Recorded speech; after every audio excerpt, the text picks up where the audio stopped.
नमो बुद्धाय. मित्रांनो, आपण सर्वांनी मैत्रीच्या अनेक गोष्टी ऐकल्या असतील, पण आज आपण भगवान बुद्धांच्या पूर्वजन्माची एक अशी कथा ऐकणार आहोत जी मैत्रीची व्याख्याच बदलून टाकेल. ही गोष्ट आहे कुरंगमिग जातक. जेव्हा बोधिसत्व एका हरणाच्या रूपात होते तेव्हा त्यांनी संकटात सापडलेल्या मित्रासाठी काय केले हे ऐकून तुम्हीही थक्क व्हाल. खूप वर्षांपूर्वीची गोष्ट आहे. एका घनदाट आणि निसर्गरम्य जंगलात 3 खूप चांगले मित्र राहत होते. एक सुंदर हरिण, एक धीरगंभीर कासव आणि एक हुशार सुतार पक्षी बोधिसत्व त्यावेळी त्या हरणाच्या रूपात होते. या तिघांची मैत्री संपूर्ण जंगलात प्रसिद्ध होती. रोज सकाळी आपापल्या कामाला जायचे आणि संध्याकाळी एका मोठ्या जुन्या झाडाखाली भेटायचे. तिथे ते तासनतास गप्पा मारायचे, एकमेकांचे दुःख वाटून घ्यायचे. त्यांचे आयुष्य आनंदी आणि शांत चालले होते. पण म्हणतात, नासूक जास्त काळ टिकत नाही. एक दिवस एक निर्दयी शिकारी पारधी त्या जंगलात आला. त्याला त्या हरणाची चाहूल लागली होती. हरणांना पकडण्यासाठी त्याने त्या झाडाखाली जिथे मित्र भेटायचे तिथे एक मजबूत जाळे टाकले. शिकारी लांब झुडुपात लपून वाट बघू लागला.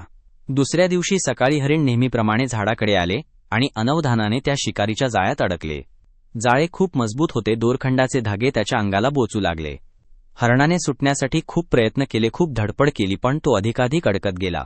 मृत्यूसमोर बघून हरिण व्याकुळ झाला आणि ओरडू लागला. हरणाचा ओरडण्याचा आवाज ऐकून त्याचे दोन्ही मित्र धावत आले. आपल्या मित्राला मृत्यूच्या दारात बघून त्यांना खूप दुःख झाले. त्यांनी हार मानली नाही. कासवाने विचार केला की वेळ खूप कमी आहे.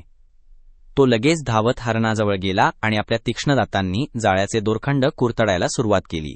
पण जाळे खूप मजबूत होते, ते तोडण्यासाठी वेळ लागणार होता. तेवढ्यात सुतार पक्षाला लांबून तो पारधी शिकारी वेगाने येताना दिसला. सुतार पक्षाने एक युक्ती लढवली. तो वेगाने उडाला आणि पारध्याच्या डोक्यावर जाऊन बसला. त्याने आपल्या मजबूत चोचीने पारध्याच्या डोक्यावर, डोळ्यांवर आणि कानावर जोरात वार केले. पारधी गोंधळला, वेदनेने किंचाळला. त्याला वाटले की हे काहीतरी अशुभ लक्षण आहे. तो घाबरून मागे फिरला आणि आपल्या घरी निघून गेला. रात्रभर कासवाने न थांबता जाळे कुरतडण्याचे काम सुरू ठेवले. पारधी सकाळी पुन्हा आला. जाळे तुटलेले बघून तो रागावला.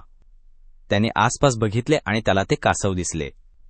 रागाच्या भरात त्याने कासवाला उचलले आणि आपल्या पिशवीत टाकले. हे हरणाने लांबून बघितले. त्याला खूप वाईट वाटले की त्याच्यामुळे त्याचा निष्पाप मित्र संकटात सापडला आहे.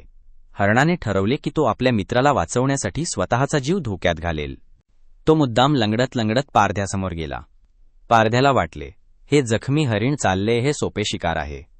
कासवापेक्षा हरिण कधीही चांगले. त्याने कासवाची पिशवी तिथेच टाकली आणि हरणाच्या मागे पळाला. हीच संधी होती. सुतार पक्षाने त्वरित उडाला आणि खाली येऊन त्याने आपल्या चोचीने कासवाच्या पिशवीचे धागे फाडले. कासव बाहेर आला आणि जवळच्या झुडुपात लपला. हरणाने शिकारीला खूप लांब धावायला लावले आणि मग वेगाने धावून जंगलात गायब झाला. पारधी निराश होऊन रिकाम्या हाताने परतला.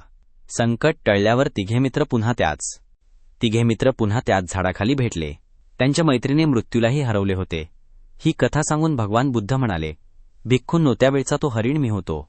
ते कासव होते सारीपुत्त, बुद्धांचे प्रमुख शिष्य, आणि तो सुतार पक्षी होता आनंद, बुद्धांचे सेवक. मैत्री ही प्राणापेक्षा मोठी असते. संकटात धावून येतो तोच खरा मित्र असतो. मित्रांनो, तुम्हाला ही कुरंगमिग जातक कथा कशी वाटली कमेंट्समध्ये नक्की सांगा. व्हिडिओ आवडला असेल तर लाईक करा, शेअर करा आणि आमच्या चॅनलला सबस्क्राईब करायला विसरू नका. पुन्हा भेटूया अशाच एका अद्भुत बुद्ध कथेसह. नमो बुद्धाय.